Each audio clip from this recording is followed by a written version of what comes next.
Hello， 大家好，欢迎收看第180期的亚当球鞋，我是你们的亚当。去年夏天，匹克推出了一款对于匹克整一个品牌的篮球鞋系列线都具有非常重大意义的一款篮球鞋，那就是闪现3代，改鞋楦以及轻量化双管齐下。到了22年的夏天，这个系列迎来了第4代的鞋款。其实当我第一眼看到第4代闪现的时候，我是非常失望的，这外观看上去跟上一代的闪现3可以说是毫无区别啊。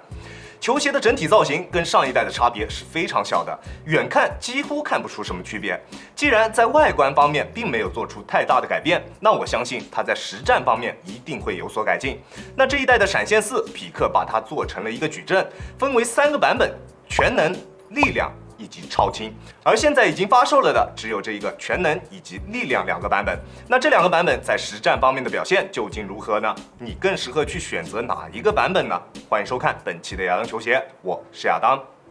本期视频由您的点赞赞助播出。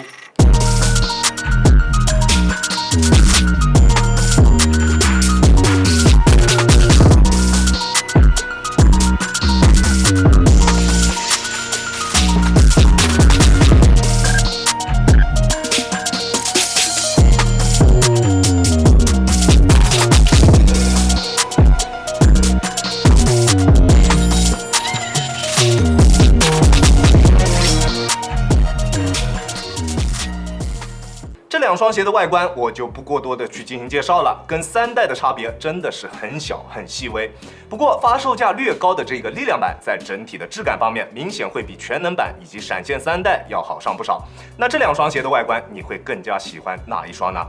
而在实战方面，我们依旧还是从大底开始说起。大底方面，全能版本使用了比较传统的人字纹纹路，加上前掌发力点位置的圆弧形纹路，在抓地力方面的表现是非常优秀的，并且合理的纹路布置以及空隙，让它在吸灰方面也有着非常不错的表现。用它在有灰尘的场地上面进行实战，它的抓地力也并不会受到太大的影响。不过，它使用的大底橡胶在硬度方面会稍微偏软一些，虽然纹路的深度还算是不错，但是我个人还是更加推荐大家在室内穿它进行实战。打塑胶地的话还算凑合，但是打水泥地的话我是不推荐的。力量版本使用的纹路其实可以说是更加传统一些的，从闪现2代开始就使用的纹路被延续到了4代的鞋身上，优秀的设计保留下来，我绝对是没有意见的。它在抓地力方面的表现也依旧优秀，但是它对于灰尘的敏感度会比全能版本稍微高一些，在吸灰方面的控制是不如全能版的，但是依旧还是属于比较优秀的那一档的。在有灰尘的场地上面实战，只需要时不时的去擦拭一下鞋底就 OK 了。而它使用的大底橡胶硬度会比全能版的要更硬一些，在耐磨性方面会有更好一些的表现。但是我依旧还是建议大家在室内进行穿着，塑胶地也 OK， 水泥地的话还是不要考虑了。而在中底方面，2双鞋是完全不一样的。虽然都使用了一膜双密，但是体验感完全不同。全能版的中底调教明显要偏软一些，在脚感方面更为优秀，更为舒适；而力量版则更偏硬一些。2双鞋在缓震方面的表现都还算不错，全能版的缓震力度更为优秀，但是缓震极限会低一些；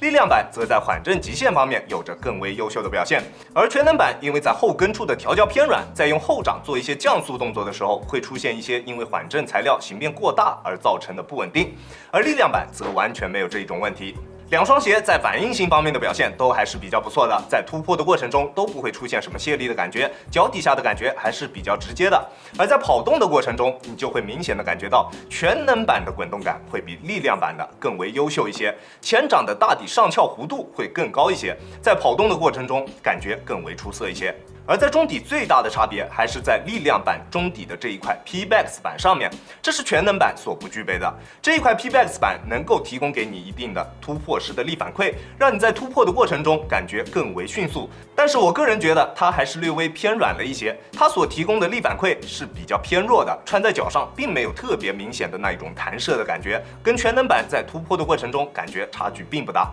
而这2双鞋在鞋面方面的差距是非常大的，单从质感这一个层层面就可以明显看出来，力量版的定位是明显要高一个级别的。两双鞋都由大面积的针织材料加上热熔材料组合而成，但是全能版使用的只是比较普通的针织材料，而力量版身上使用的是这种略微偏向于闪电9身上使用的那一种针织材料，在透气性方面会有更为优秀的表现，并且也更为柔软，与双脚的贴合度也更高。力量版在球鞋的内部填充也更为扎实，包裹的舒适度更高一些。力量版在舒适性方面是没有问题的，但是全能版在你做一些变向动作的时候，它的脚踝处的鞋面会出现明显的磨脚踝的这一个现象，体验感并不是很好。不过他们在强度方面的表现都是非常不错的，穿他们在实战的过程中，不管做什么动作，他们的鞋面都可以非常好的兜住你的双脚，完全没有问题。并且在锁定方面做的也非常不错。去年的闪现3代其实还是有一点点不跟脚的现象的，但是闪现4这2个版本都没有出现这一种现象，穿它们实战都不会出现顶脚趾或者是不跟脚的现象。在整体的支撑抗扭方面，两者也都有着非常不错的表现，鞋面的强度都是很高的，并且两双鞋在中底都有着双层的抗扭元件，为球鞋增加刚性，在刚性方面的表现都非常强。在足弓处的支撑，两者使用的方式并不相同，力量版是将 Pebax 片上翻，并且将足弓处的中底缓震材料同样进行了上翻，为球鞋提供了足弓部位的支撑。而全能版则使用了高强度的鞋面来顶住你的足弓，拉紧鞋带之后，它的足弓支撑也还算勉强够用。虽然使用的方法不同，但是效果都还是比较不错的，两者在足弓支撑方面都是没有问题的。而在稳定性方面，力量版是完全没有问题的，宽大的大底，并且做出了明显的外扩，加上它合理的中底重心以及中底偏硬的缓震材料，在稳定性方面完全没有问题。而全能版则会有一点点小的问题，由于中底的缓震材料整体调教偏软一些，球鞋的后跟处会有一些不太稳定，但是并不会特别的明显。不过如果你的体重比较大，或者打球强度比较高，那全能版我并不是很推荐你购买。在重量方面，单支41码的全能版重量是409克，单支42码的力量版重量是417克，两者的重量表现基本上是一致的，都属于比较普通的一个水准。但是我个人还是可以接受的，与其一味的追求轻质而放弃掉其他的性能，那我觉得还不如先把产品做好，再去慢慢研究如何做到轻质，这才是正确的道路。谁都不可能一口气吃成胖子。这两双鞋不管是哪一个版本，相对于去年推出的闪现3都是有着升级的。闪现4全能版亚当球鞋主观评分7.5分，力量版8.3分。这两双鞋都是合格的实战鞋。那如果你打全场比较多，体重比较轻，那全能版会更加适合你。如果你体重比较大，比较追求第一步爆发突破，那力量版会更加适合你。至于后续会推出的超轻版本，那我暂时也不知道它会有怎么样的实战表现。不过它的定价是最高的，希望它也会有最强的实战表现。